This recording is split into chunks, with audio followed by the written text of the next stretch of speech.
Good afternoon, all my dear friend and student. Okay, today is the first lecture of State Bank of India. The vacancies of clerk 8,283 vacancies for the clerical staff in State Bank of India. इतनी बड़ी mega भर्ती जो है ये एक हमारे लिए golden chance हो सकता है। अब बहुत सारे स्टूडेंट ऐसे होते हैं कि जिनके दिमाग में ये सोच आती है कि शायद महाराष्ट्र के लिए कम जगह हो और शायद मेरे कैटेगरी के लिए कम जगह हो। तो कम जगह के बारे में हमें नहीं सोचना है, हमें सिर्फ सोचना है कि मुझे सिर्फ एक सीट चाहिए, सिर्फ एक जगह चाहिए। मुझे if I want to join State Bank of India clerical staff then I need only one seat, सिर्फ एक सीट की ज़रूरत है।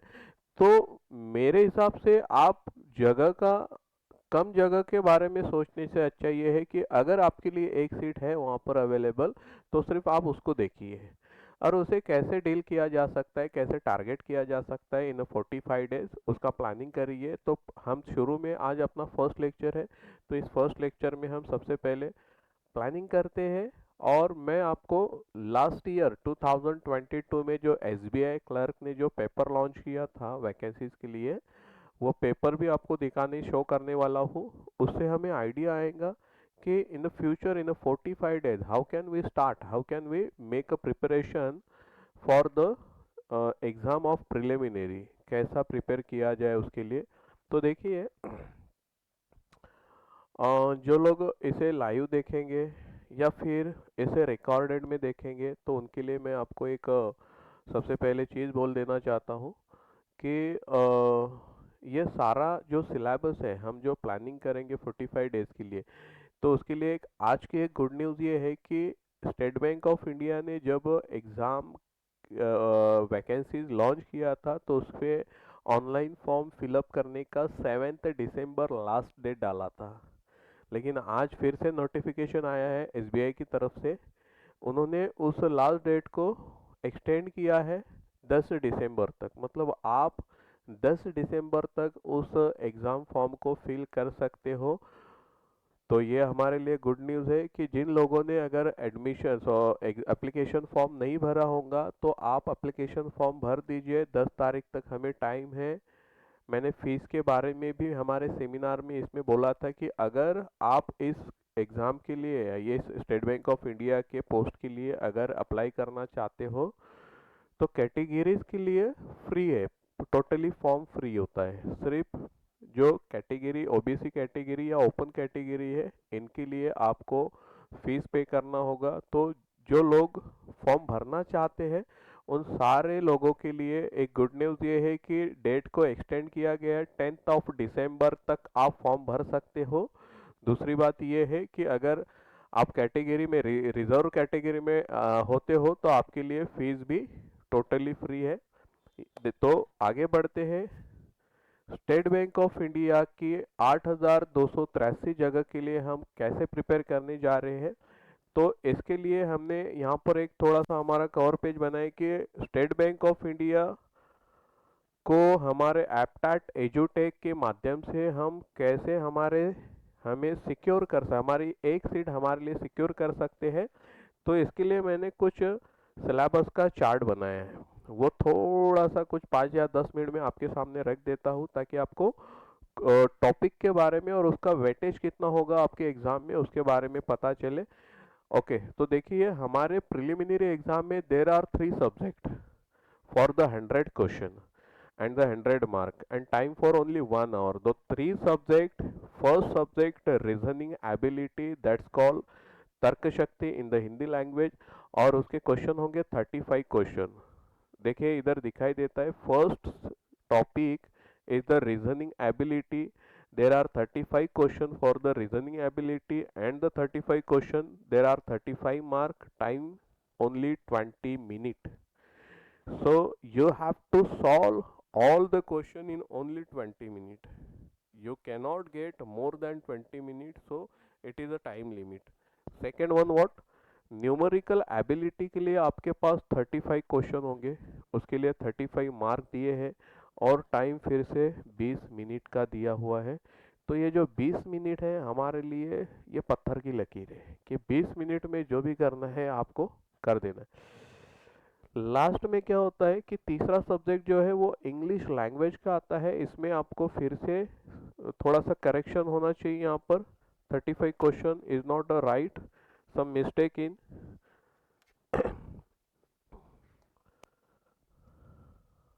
ओके, यहाँ पर 30 क्वेश्चन आते हैं और 30 मार्क्स के लिए, and the time is only 20 minutes.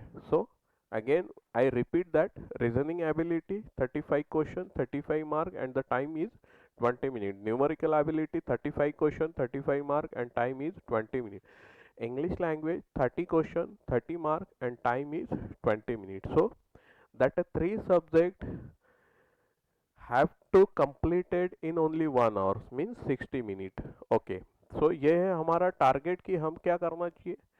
60 minute के अंदर 100 क्वेश्चन को कैसे डील करना है। तो इससे पहले, इससे भी एक बेहतर बात है कि हमारे दिमाग में अगर इतना बड़ा टारगेट किसी ने दे दिया कि अगर देखो 60 मिनट में आपको 100 क्वेश्चन सॉल्व करने हैं, तो हमारा मोरल यही डाउन हो जाएगा। इसलिए मैं आपको अलग से टारगेट देता हूँ कि हमें 60 मिनट में 100 क्वेश्चन सॉल्व करने की ज़रूरत नहीं है। हमें 60 मिनट में 60 क्वेश्चन सॉल्व करने हैं। देखिए मैंने टारगेट चेंज कर दिया आपका। 60 मिनट में आपको 60 क्वेश्चन सॉल्व करने हैं, but there is a one stipulation in my information. What is the stipulation? Condition क्या है? कंडीशन ये है कि इस 60 क्वेश्चन में एक भी क्वेश्चन आपका रॉन्ग नहीं जाना चाहिए। अगर आप 60 मिनट में 60 क्वेश्चन का टारगेट रखते हो तो एक भी क्वेश्चन रॉन्ग नहीं होना चाहिए। अगर हो जाता है तो फिर आपका रिजल्ट फेल आएगा। मैंने आपका टारगेट इसीलिए कम किया कि अगर 100 क्वेश्चन सॉल्व करके 20 या 25 क्वेश्चन गलत करोगे तो उसकी निगेटिव पेनल्टी आपको लगेंगी, आपके मार्क्स वैसे ही कम हो जाएंगे। लेकिन अगर हम कुछ 60 या 65 क्वेश्चन सॉल्व करके हर क्वेश्चन को एक्यूरेट सॉल्व करेंगे तो फिर हमें निगेटिव पेनल्टी की भुगतान ना देना पड़े। उसके कारण हमारा जो स्कोर है वो एक एवरेज आ जाएगा और हम मेंस एग्जाम के लिए क्वालिफाई हो जाएंगे। तो मेरी ये छोटी छोटी बातें ना आप बहुत ध्यान से सुनो। Today is the first lecture, आज का पहला दिन है, इसीलिए ये बातें बताना बहुत ज़रूरी है। जो लोग बाद में ज्वाइन होंगे उन्हें अत्यावश्यक है कि आप मेरा फर्स्ट लेक्चर देखें, क्योंकि ये है हमारा प्लानिंग। अगर प्लानिंग के हिसाब से जाना है तो you have not a 100 question for the 60 minute, but you have only 60 question for the 60 minute. That is not a harder challenge for you. So अब देखते हैं आगे की तरफ। सबसे पहले तो जो लोग टोटली बिगिनर है, कुछ भी नहीं पता है what is meaning bye reasoning ability और काउंट एबिलिटी, अगर इसके बारे में कुछ भी नहीं पता है तो आपको मैं सबसे पहले ये रीजनिंग का मतलब समझा देता हूँ। इसका अनुवाद होता है तर्क शक्ति हिंदी में। ओके, और दूसरा होता है मराठीमध्ये याला म्हणतात बौद्धिक चाचणी, बुद्धिमत्ता चाचणी। म्हणजे तुमच्या बुद्धीची चाचणी केली जाईल। बुद्धीच्या आधारावर विचारले जाणारे प्रश्न, हिंदी में कहते हैं उसे तर्क के आधार पर, आप तर्क लगा के उसके अनुमान लगा के आप उसके आंसर दे सकते हैं। एक और चीज़ कहना चाहता हूँ about the languages. You know that in your examination there are three types of languages. First is English, second one Hindi, and third is Marathi. You can write your examination in three languages. आप मराठी में लिख सकते हो, हिंदी में लिख सकते हो या इंग्लिश में लिख सकते हो। बट अभी मैं तो एक ही बैच को तीनों लैंग्वेज में डाइवर्ट नहीं कर सकता हूँ। तो English student can understand Hindi and Marathi student is also can understand to the Hindi. So मैं हिंदी को प्रिफर करूँगा और दोनों भाषाओं को मिक्स करूँगा। अगर आपको कुछ दिक्कत है तो आज आप लोग कमेंट करके हमें बता सकते हैं कि सर भाषाओं में कोई दिक्कत आ रही हो तो आप मुझे बता सकते हो। सो देखिए, रीजनिंग का मतलब होता है तर्क शक्ति, जिसे हम बौद्धिक चाशनी कहते हैं मराठी में। अभी इसमें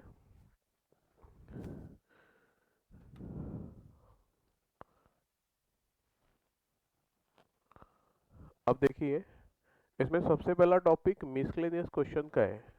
और ये मिसलेनियस क्वेश्चन का मतलब होता है कि ऐसे क्वेश्चन अगर 10 मार्क के लिए मिसलेनियस क्वेश्चन आपको आ गया तो इसमें का हर क्वेश्चन हर अलग टेक्निक से यूज किया गया होगा, इसीलिए इसे मिसलेनियस क्वेश्चन कहा जाता है। तो मिसलेनियस क्वेश्चन का मतलब होता है कि आपका हर क्वेश्चन हर अलग तर्क से आपको सॉल्व करना होगा, ना कि एक ही तर्क पे आधारित होंगे सारे question. That's why we can call it a miscellaneous. Inequality नाम का टॉपिक आता है, तो हम जब बैच में स्टार्ट करेंगे तो आपको पता ही चलेगा। इनइक्वलिटी ये जो टॉपिक है ये आपको 5 मार्क के लिए पूछा जाता है। तो 5 मार्क के लिए सेट आता है, मतलब पूरे पांचों के पांच क्वेश्चन सिर्फ एक ही तर्क पे आधारित होंगे। दूसरा होगा सीटिंग अरेंजमेंट, ये भी आपको 5 मार्क के लिए पूछा जाता है, सारे क्वेश्चन एक ही आधार पे होंगे। पजल, इसका मतलब होता है, देखिए मैं इसका मतलब भी समझा देता हूँ। इनइक्वलिटी का मतलब होता है समानता या असमानता। सीटिंग अरेंजमेंट का मतलब होता है बैठने की व्यवस्था। पझल का मतलब होता है पहेली, मराठीमध्ये त्याला आपण कोडं म्हणू, कोडं सोडवायचं असते, परंतु 5 मार्काच्या सेटमध्ये विचारला जाते। सिलोजिझमचा अर्थ होतो तर्कशक्ती, म्हणजे तर्काने सोडवलेले प्रश्न, हा सुद्धा 5 मार्कासाठी येणारा विषय आहे। सिरीज कोडिंग डिकोडिंग हा सुद्धा 5 मार्कासाठी विचारला जाणारा प्रश्न आहे। ब्लड रिलेशन हा 1 मार्काला किंवा 3 मार्काला विचारला जाऊ शकतो। डायरेक्शन हा 1 मार्काला किंवा 3 मार्काला विचारला जाऊ शकतो। असा एकूण ॲव्हरेजमध्ये 35 प्रश्न तुम्हाला विचारले जातील। आता हे जे 35 प्रश्न आहे हे तुम्हाला ॲक्युरेट आम्ही अशा पद्धतीने शिकू की तुम्हाला वाटेल की हा पूर्ण पेपर मला येतो। याच्यानंतरची एक जबाबदारी तुमची अशी राहील कि आपको पेपर तो पूरा सॉल्व करते आता है, लेकिन समय कितना लगता है वो बड़ा इम्पोर्टेंट है। अगर आप 2 घंटे में अगर सॉल्व करते हो तो there is no value to that your effort. आपके एफर्ट को वैल्यू तब होगा जब आप समय के भीतर उसे सॉल्व करते हो। सही बात है। ओके, तो अगला टॉपिक हमारा जाता है न्यूमेरिकल एबिलिटी, जिसे हम अपनी सादी भाषा में मैथमेटिक्स कहते हैं, गणित विषय है। अब इस गणित में आपको दो दो पार्ट आएंगे। अब पहला पार्ट क्या होता है मैं आपको यहाँ पर बताता हूँ। मैथमेटिक्स में आपको 2 पार्ट पूछे जाते हैं। एक पहला होता है न्यूमरिकल एबिलिटी, न्यूमरिकल याला म्हणतात मराठीमध्ये अंकगणित, आणि दुसरा असतो वर्ड्स वर्ड्स प्रॉब्लेम, म्हणजे याला मराठीत बघा काय म्हणतात, शाब्दिक उदाहरण। शाब्दिक उदाहरण म्हणजे असे प्रश्न ज्या प्रश्नांमध्ये फक्त चिन्ह असतात, भागाकार गुणाकार बेरीज वजाबाकी रूट स्क्वेअर वगैरे हे फक्त चिन्ह असतात आणि संख्या असतात, नंबर असतात, अशा प्रश्नांना न्यूमरिकल ॲबिलिटी म्हणतो। Again we can repeat that sentence, the question in which there are only signs like plus, minus, multiplication, division, square, square root, cube root, whatever, and number, that the combination of the sign and the number, that type of question we can call it a numerical question। Second one क्या होता है, words problem, जिसे हम शाब्दिक उदाहरण कहते हैं। इस टाइप के क्वेश्चन में क्या होता है कि आपको जो क्वेश्चन पूछा जाता है वो सेंटेन्स में होता है, म्हणजे शब्दामध्ये होता है, वाक्यामध्ये असेल, म्हणजे तुम्हाला वाक्यांच्या स्वरूपामध्ये प्रश्न विचारलेला असेल आणि तो प्रश्न तुम्हाला सॉल्व करावा लागेल। That two different thing in your mathematics. So I write all the syllabus regarding to the numerical ability means mathematics first is what, BODMAS। न्यूमरिकलचा जेवढाही पार्ट आहे ना अंकगणिताचा, हा अंकगणिता सगळाचा सगळा पार्ट बॉडमासवर डिपेंड होतो। म्हणजे जर अंकगणित आणि सिम्प्लिफिकेशन हा 2 पार्ट अंकगणिताचा असतो, याला जर आपण 15 क्वेश्चन डिवाइड करून दिले अंकगणिताला तर हे सगळेचे सगळे बॉडमासवर डिपेंड होतात। आता बॉडमास काय असतो हा आपण आपल्या रिअल बॅचमध्ये बघू। आता बघा, profit and loss, percentage, average, time and work, time and distance, ratio and proportion, area and perimeters, simple interest आणि कंपाऊंड इंटरेस्ट, असे विविध जे टॉपिक आहेत तो एक किंवा दोन अशा मार्काला तुम्हाला विचारल्या जाईल। म्हणजे हे जितकेही टॉपिक आहेत, हे टॉपिक आहे शाब्दिक उदाहरणाचे. बघा, 15 मार्काला जर तुम्हाला अंकगणित गेलं असेल तर होऊ शकते 15 मार्काला तुम्हाला शाब्दिक उदाहरणं येईल. आणि याच्या व्यतिरिक्त जर 5 मार्काला तुम्हाला डेटा इंटरप्रिटेशन, डेटा इंटरप्रिटेशनचा जो पार्ट आहे घेऊ आपण, त्याच्यामध्ये या टॉपिकला त्या पार्टमध्ये टाकू आपण सिलेबसमध्ये, तो 5 मार्काला येऊ शकतो. अशा पद्धतीने हा मॅथमॅटिक्सचा तुम्हाला पोर्शन राहील. आता इंग्रजीकडे येऊ. इंग्रजी हा विषय 30 प्रश्नासाठी 30 मार्क आहे, 20 मिनिटाचा वेळ आहे आणि याच्यामध्ये सगळ्यात महत्त्वाचा पार्ट आहे reading कॉम्प्रहेन्शन. Now the question will arise in front of us that what is the meaning of reading comprehension? Reading comprehension क्या होता है? रीडिंग कॉम्प्रहेन्शन का मतलब ये होता है कि ऐसे सवाल, असे प्रश्न, जे प्रश्न तुम्ही वाचून सोडवू शकता, त्याला रीडिंग कॉम्प्रहेन्शन. सोप्या शब्दामध्ये ऐसे सवाल जिसे आप पढ़ के उसे उसके आंसर निकाल सकते हो. फॉर एग्जाम्पल क्या होता है? फॉर एग्जाम्पल ये चीज़ें हैं, पैराग्राफ. अगर पैसेज आपके सामने आया और उसके ऊपर अगर आपको 10 क्वेश्चन दिए गए हैं तो without reading that passage you can not solve that question. So it's totally depend upon what? Paragraph, passage, right. So passage is for 10 question, 10 mark के लिए आएगा. देन उसके ऊपर क्या होता है कि यही 10, ये जो पैराग्राफ दिया है इसी पैराग्राफ में से कुछ सिनोनिम्स और एंटोनिम्स, मतलब समानार्थी शब्द और विरुद्धार्थी शब्द, ये जो पार्ट होता है ये 5 मार्क के लिए पूछा जाता है. मतलब टोटल पैराग्राफ गया आपका 15 मार्क के लिए. क्या क्या हुआ उसमें? पैराग्राफ के ऊपर आपके 10 question, the question should be find in your paragraph and then you should give answer to that questions. तो इसे कहेंगे हम पैराग्राफ. उसी पैराग्राफ में कुछ क्वेश्चन, 3 क्वेश्चन सिमिलर और 2 क्वेश्चन अपोजिट, या फिर 2 क्वेश्चन सिमिलर या 3 क्वेश्चन अपोजिट, ऐसा टोटली 5 मार्क के लिए आपको उसमें आ सकता है. देन देखिए fill in the blanks. Fill in the blanks का मतलब होता है, ये ऑलमोस्ट मैं मैक्सिमम क्वेश्चन डालता हूँ यहाँ पर 10 मार्क के लिए आ सकता है. इसमें क्या होगा कि आपको एक पैराग्राफ दिया जाएगा, उस पैराग्राफ में 10 स्पेस को 10 प्लस को ब्लैंक किया जाएगा और हर स्पेस के लिए आपको 5 ऑप्शन दिए जाएंगे. राइट ऑप्शन को उठा के आपको उस ब्लैंक स्पेस पे डालना है. ऐसे 10 स्पेस को ब्लैंक करके दिया जाएगा, इसे कहेंगे fill in the blanks. Okay, ये है हमारा सेकंड रीडिंग कॉम्पोनेंट. अभी थर्ड आता है पैराजेम्बल. पैराजेम्बल क्या होता है? देखिए, पैराजेम्बल का मतलब होता है कि आपको कुछ 5 या सेंटेंस दिए हुए हैं और उसका सीक्वेंस जो है वो गड़बड़ कर दिया, ऊपर का नीचे, नीचे का ऊपर, ऐसा गड़बड़ कर दिया. And then they ask us what is the first sentence in that story. So after that reading story, we have to take a right option from that 6 or 5 sentence and give a answer. तो हमें उसमें से क्या करना है? अगर वो sequence लगाने का बोलता है कि इसमें का फर्स्ट सेंटेंस कौन सा होगा, तो आपको पढ़ने के बाद, उसे अंडरस्टैंड करने के बाद जो आपको ठीक लगे कि ये 4th नंबर पे जो सेंटेंस आया हुआ है वो होगा उसका फर्स्ट सेंटेंस, तो आपको उसका नंबर देना है. इस प्रकार से आपको पैराजेम्बल के लिए पूरे 5 क्वेश्चन आ सकते हैं. सिमिलर अपोजिट का हमने कर लिया. देन देखिए अब सेकंड क्या होता है? Grammar.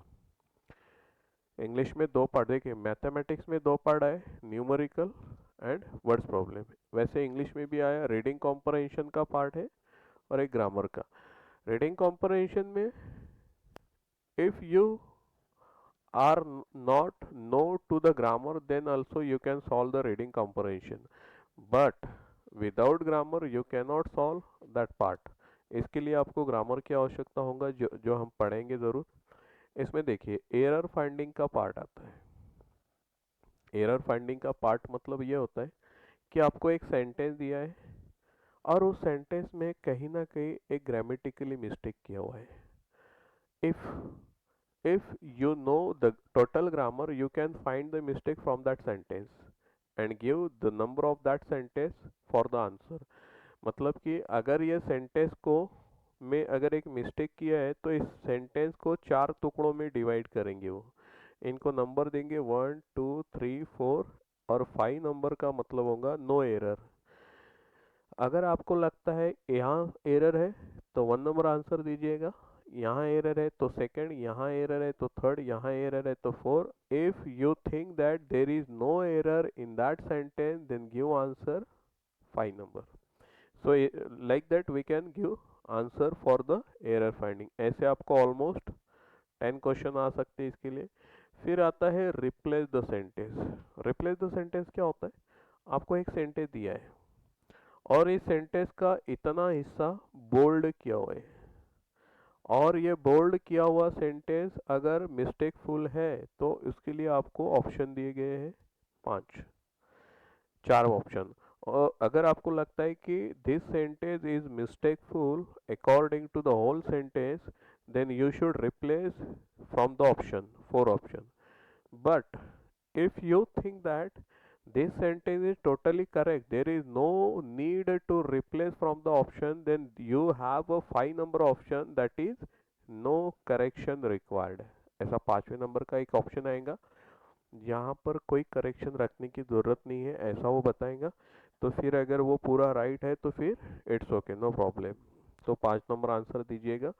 Again fill in the blanks, ये ग्रामर में भी आता है और fill in the blanks reading comprehension में भी आता है। जैसा कि अगर एक पैराग्राफ में आपको 10 प्लेस को ब्लैंक करके रखा हुआ है, उसमें हर स्पेस के लिए अगर आपको 5 ऑप्शन दिए जाते हैं तो that option is either related to the reading comprehension means vocabulary part और related to the grammatically part.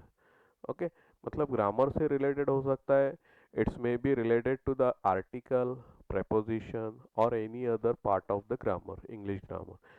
It's also related to the vocabulary। So ये दोनों साइड में आता है। इस प्रकार से आपका पेपर होगा।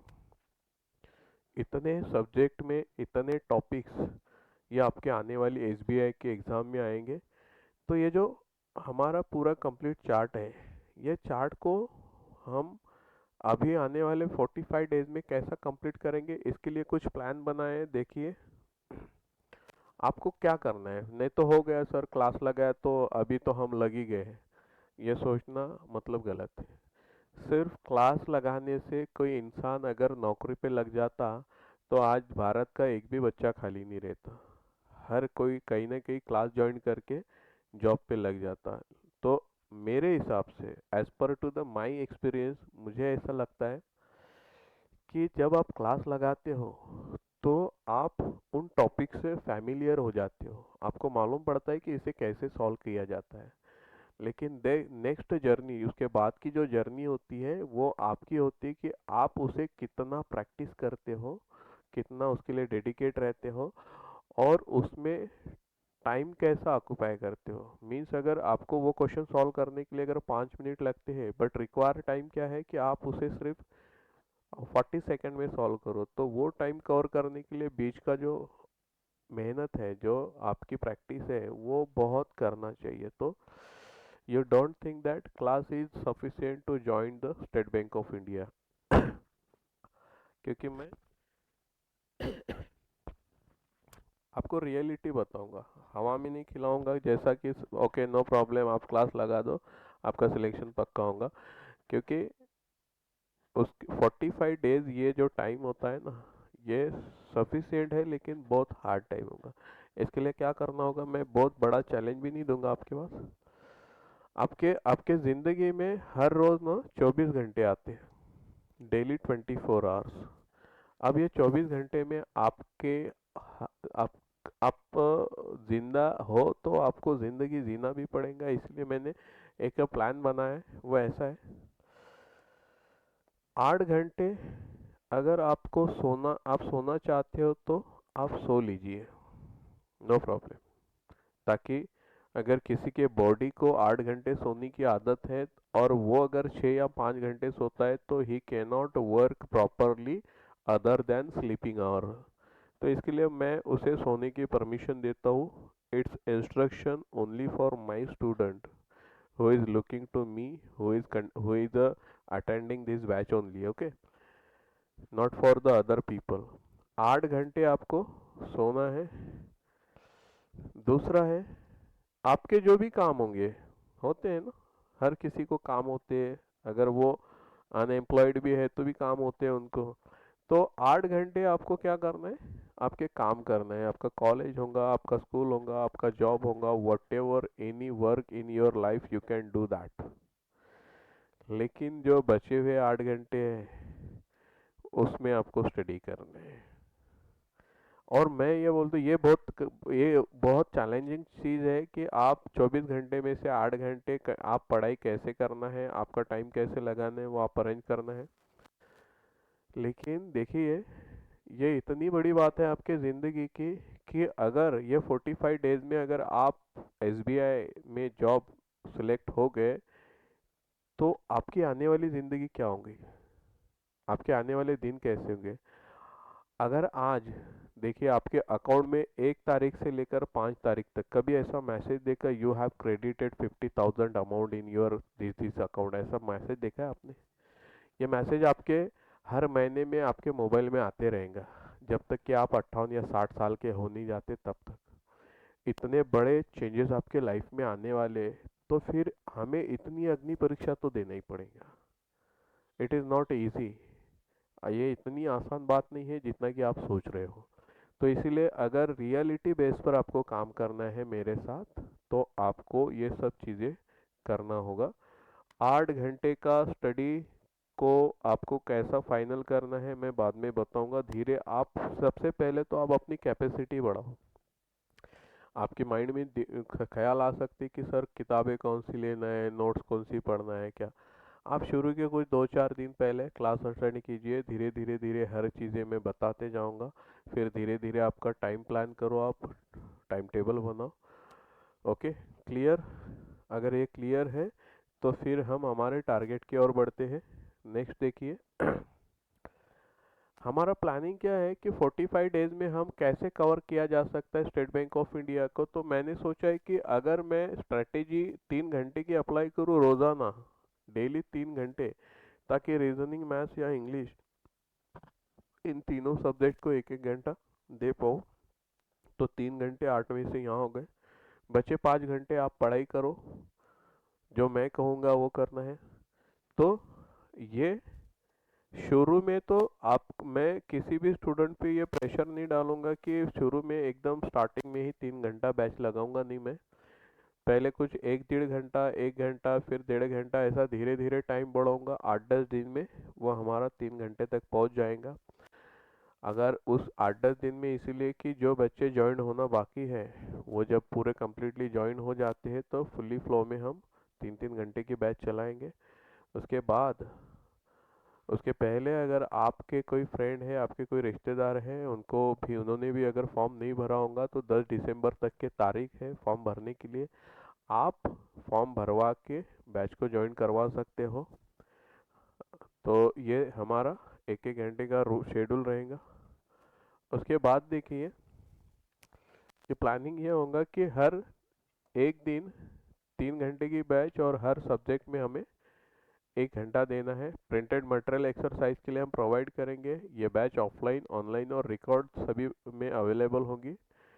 प्रिलिमिनरी एग्ज़ाम के इमीडिएट बाद मेंस एग्ज़ाम के लिए प्रिपरेशन जारी होंगी। शॉर्ट ट्रिक्स होंगे हर क्वेश्चन के लिए, और आपका जो भी फीडबैक होगा उस पर काम किया जाएगा। तो ये सारी चीज़ें हम प्लानिंग में रखे हुए हैं। तो देखिए, अगर आपको वो क्वेश्चन के वो सिलेबस लिख के रखना है, आपके पास हो तो आप नोट डाउन कर सकते हो। मैं आपको 1 मिनट का समय देता हूँ, तब तक कि आप अपने बुक पे या आपके नोट्स में इसे नोट डाउन कर लीजिए।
Okay. So if you have done your writing procedure of the syllabus State Bank of India 8283 vacancies for the clerk, so that is the syllabus of your preliminary examinations. First exam में आपको किस subject में कितने topic और कितने mark के लिए पूछे जा सकते हैं, इन सारी चीज़ों का हमने डिस्क्रिप्शन आपके सामने रखा है। और मुझे ये लगता है कि अगर इसमें आपको राइटिंग की ज़रूरत हो तो आप ये पूरा कंप्लीट लिख लो, क्योंकि इस हिसाब से हमें आगे की प्रोसीजर कंप्लीट करना है।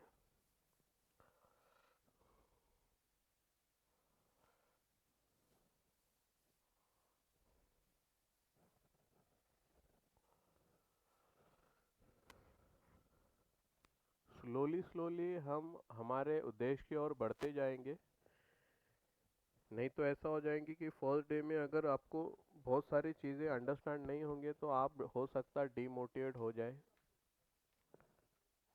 कुछ लिखना बाकी हो तो आप लिख सकते हो।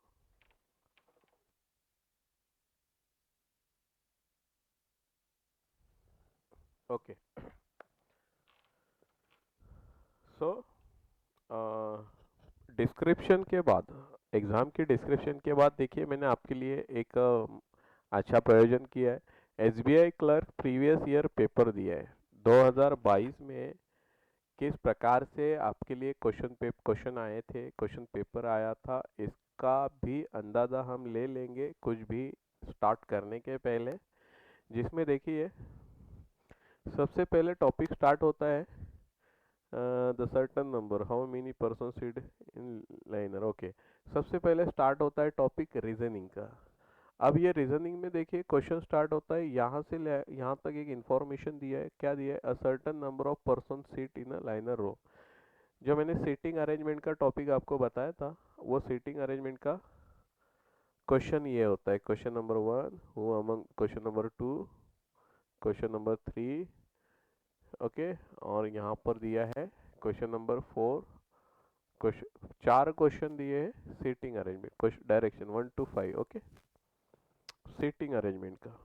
देन देखो 5 to 8 सीरीज पे क्वेश्चन दिया है। हमने सिलेबस में डाला है सीरीज। यह सीरीज के ऊपर क्वेश्चन दिया है। Study the following information केयरली। Question number 5 to 8 series पे दिया है। आगे देखिए 5 to 8 तक। हाँ, 9 से 13 क्या है? फिर से देखिए 10% seat in a parallel seat, seating arrangement का अगेन क्वेश्चन। कब, कहाँ से? 9 से 13, फिर से चार क्वेश्चन सीटिंग अरेंजमेंट पे। फिर से 9 से 13 नंबर तक के क्वेश्चन आए हैं। मतलब कि उसने आपको इन्फॉर्मेशन दी है कि कितने लोग हैं? 10%, 10 लोग ऐसे ऐसे बैठे हो, वो उसके राइट में उसके लेफ्ट में ऐसा ऐसा बोला है। बाद में क्वेश्चन पूछा है कि who among the following seat third to the right of Q, Q के राइट में तीसरे नंबर पे कौन बैठा है। इस टाइप का क्वेश्चन है, हम देखेंगे, सॉल्व करेंगे इसे। क्वेश्चन नंबर 14 to 15 देखो क्या किया। A person start walking from the point x. Walking मतलब डायरेक्शन का क्वेश्चन है, दिशा कि राइट में जा रहा है, लेफ्ट में जा रहा है, उधर मुड़ रहा है, नॉर्थ में जा रहा है, ईस्ट में जा रहा है। इंफॉर्मेशन दिया है, उसके ऊपर क्वेश्चन रखे हैं। वे direction is the point K with respect to point S. मतलब डायरेक्शन पे कुछ क्वेश्चन डाले 16 तक। 17 to 18 यहाँ पर देखिए क्वेश्चन डाले इन इक्वलिटी। इस टॉपिक को कहते हैं इन इक्वालिटी। आपके सिलेबस में रीजनिंग में मैंने डाला हुआ है, इसलिए मैंने आपको पहले सिलेबस बताया कि जो मैं सिलेबस पढ़ाऊंगा वो क्वेश्चन पेपर में आता है कि नहीं। तो इसलिए ये क्वेश्चन नंबर 17 से 18 जो है वो इन इक्वालिटी का क्वेश्चन है। उसके बाद में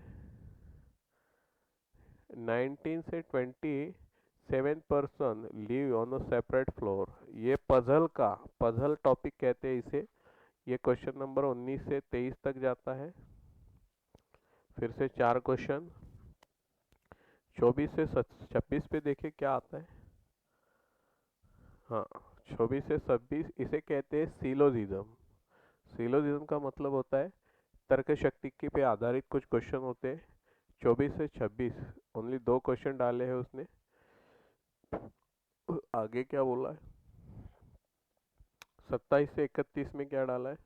seating arrangement, 7% seating arrangement. Seating arrangement डाला हुआ है, 31 हो गए। 32 से आगे क्या डाला है, family has a 3 generation. Okay, blood relation का क्वेश्चन डाला है कि ये उसका भाई है, उसके बहन है, ये उसका ये है। How is the T related to A, T E का कौन है। तो क्वेश्चन नंबर 32 से लेकर तो क्वेश्चन नंबर 33 तक आपको क्या दिया है, ब्लड रिलेशन के क्वेश्चन डाले हैं। 34 में कोडिंग डिकोडिंग का क्वेश्चन डाल, सॉरी, मिसक्लेनियस क्वेश्चन डाला है कि ड्राइंग में पेयर ढूंढना है। अभी वो एक्सप्लेनेशन हम बाद में देखेंगे। और आगे 35 में ये भी मिसक्लेनियस है, मतलब सिंगल सिंगल क्वेश्चन है विदाउट एनी पर्टिकुलरली टेक्निक्स, ये भी और ये भी। 37, 38, 800 शॉपकीपर अलाउ डिस्काउंट 10%। ओके, हाँ, तो 35 क्वेश्चन तक का रीजनिंग आया। तो रीजनिंग में वो सारे क्वेश्चन हैं जो हमारे सिलेबस में है। इसका मतलब चिंता करने की कोई बात नहीं, हमें वो हर एक क्वेश्चन आएगा, हम सॉल्व कर पाएंगे जो हम पढ़ने वाले हैं। तो अच्छे से पढ़ेंगे अभी आगे। हाँ, 36 से चालू होता है मैथमेटिक्स। मैथमेटिक्स में देखें, टाइम एंड वर्क से रिलेटेड, प्रॉफिट एंड लॉस से रिलेटेड, ऐसे डिफरेंट डिफरेंट जो टॉपिक मैंने, जैसा ये shopkeeper mark price profit and loss पे डिपेंड करता है, ये invested, simple interest, compound interest, हर क्वेश्चन। हाँ, इसे कहेंगे हम डेटा इंटरप्रिटेशन का क्वेश्चन। हर एक क्वेश्चन डिफरेंट डिफरेंट टॉपिक पे पूछा गया, इसे नंबर सीरीज कहेंगे हम। ये नंबर सीरीज देखिए, नंबर सीरीज ये सिंप्लीफिकेशन के क्वेश्चन है, इसे कहते हैं हम कि नंबर और साइन के साथ पूछे गए क्वेश्चन है। तो ये सिंप्लीफिकेशन के क्वेश्चंस आते हैं ये सारे, ये देखिए। उसके बाद हाँ, अब देखो 70 तक हो गया, मतलब 35 क्वेश्चन रीजनिंग का हो गया, 35 क्वेश्चन मैथमेटिक्स का हो गया। आखिरी के बचे जो 30 क्वेश्चन है वो इंग्लिश के होंगे। 17 से लेकर 79, मतलब 9 क्वेश्चन पैराग्राफ के। ये देखो, ये पैराग्राफ स्टार्ट हो गया आपका। पैराग्राफ कहाँ से कहाँ तक है, ये पैराग्राफ है आपका, और यहाँ पर 71 नंबर का क्वेश्चन है। ये क्वेश्चन डिपेंड करता है पैराग्राफ पे। इसके लिए आपको 5 ऑप्शन दिए, 72 नंबर, 75, 76, 77, 78, मतलब 79 क्वेश्चन पूरा कंप्लीटली डिपेंड है पैराग्राफ पे। 80 से 81 क्या दिया है, क्वेश्चन पार्ट है गिवन बिलो विच बोर्ड में ग्रामेटिकली करेक्ट। देखिए, ग्रामेटिकली करेक्ट करना है, मतलब एरर फाइंडिंग का क्वेश्चन है। तो ये मैंने सिलेबस में डाला हुआ है। 81, 82 से 85 फिल इन द ब्लैंक्स है। 85 फिल इन द ब्लैंक्स आता है। 86 से 90 क्या दिया है, एरर, फिर से एरर फाइंडिंग दिया है, एरर निकालना है आपको 86 से लेकर तो 90, 5 क्वेश्चन। आगे दिया है 90 के बाद 91 से 95 क्या है, following question 5 sentence are given, rearrange, rearrange, इसे कहते हैं पैराजेम्बल। देखिए सेंटेंस दिए 1 2 3 4 5, 5, ओके, 5 सेंटेंस दिए आपको, नहीं क्या अरेंज करना है। देखो, which is the second sentence after rearrangement, मतलब जो सेंटेंस है रीअरेंज करने के बाद इसका सेकंड नंबर क्या आएगा। तो ये मैं आपको बता चुका हूँ सिलेबस में, हर चीज़ वो है जो लास्ट ईयर में भी आया था। 96 टू 100 में क्या है, क्वेश्चन में not be their correct position, choose the correct sequence. हाँ, अब देखिए फॉर एग्जांपल 96 टू 100 में क्या किया है, a wild life of a eagle was carve out of wood for the sculpture event. अब देखिए इसको क्या करना है, ये इसको ए नाम दिया है, इसको बी नाम दिया है, इसको सी नाम दिया है। इसका अरेंजमेंट करना है, फर्स्ट पे ए आएगा या बी आएगा, सी आएगा, इस प्रकार से आपको क्वेश्चन दिए हैं और यहाँ पर उसको फिनिश किया है 100 क्वेश्चन। मतलब कि ऐसा एक भी टॉपिक नहीं है जो हम हमारे सिलेबस में हमने नोट नहीं किया, जो लास्ट ईयर आए हुए पेपर में। मतलब कि पिछले साल में आया हुआ जो पेपर है वो हमारे पूरे सिलेबस के मुताबिक आया है। होप नहीं, गारंटी है इस साल भी जो आएगा वो हमारे सिलेबस में से ही आएगा, लेकिन एग्जैक्ट क्या आएगा वो हम नहीं बता सकते। इसीलिए हम पूरे सिलेबस को कंप्लीट करेंगे हमारी बैच में। आज के लिए हम यहाँ पर इतना इन्फॉर्मेशन आपके लिए रखे हुए हैं ताकि आप समझो कि ये आने वाली बैच हमारे लिए कितनी इम्पोर्टेंट है। न कि सिर्फ बैच करना है, कुछ तो भी करना है और फिर उसके बाद में जो हमारा रोलिंग था उसको कंटिन्यू करना है। अगर आपके दिमाग में कहीं टारगेट चल रहा हो तो हम आप हमसे जुड़िए। हमारा जो प्लान है वो प्लान इसीलिए है कि हमारा रिजल्ट शो हो जाए, हमारे इंस्टीट्यूट का रिजल्ट शो हो जाए, न कि बच्चों की गर्दी हमारे इंस्टीट्यूट में आ जाए। आप हमारा उद्देश्य ही यही है। इसीलिए मेरी आपसे एक रिक्वेस्ट है कि अगर आपके कोई पड़ोसी या आपके कोई दोस्त या कोई फ्रेंड अगर इधर उधर भटक रहे होंगे कि प्रॉपर क्लास कहाँ मिलेंगे स्टेट बैंक ऑफ इंडिया के लिए या आने वाली वो हर बैंक की एग्ज़ाम के लिए जिसका प्रिपरेशन हमें सही करवा सके, तो आप उसे बता सकते हो। यहाँ पर ये रिकॉर्ड जो लेक्चर आपको अवेलेबल होगा वो आप उन्हें बता सकते हो, दिखा सकते हो, ताकि वो समझे कि रियलिटी क्या है। और ये 4-5 दिनों में हमारी जो इंक्वायरीज है या एडमिशन है वो एक कवर हो जाती है, तो हमारा टोटली फ्लो में बैच को हम रन कर सकते हैं। तो इसीलिए आज की बैच के लिए हम इतना इंफॉर्मेशन आपको प्राप्त देते हैं। कल का शेड्यूल आपको इंस्ट्रक्शन में दिया जाएगा। तब तक के लिए थैंक यू।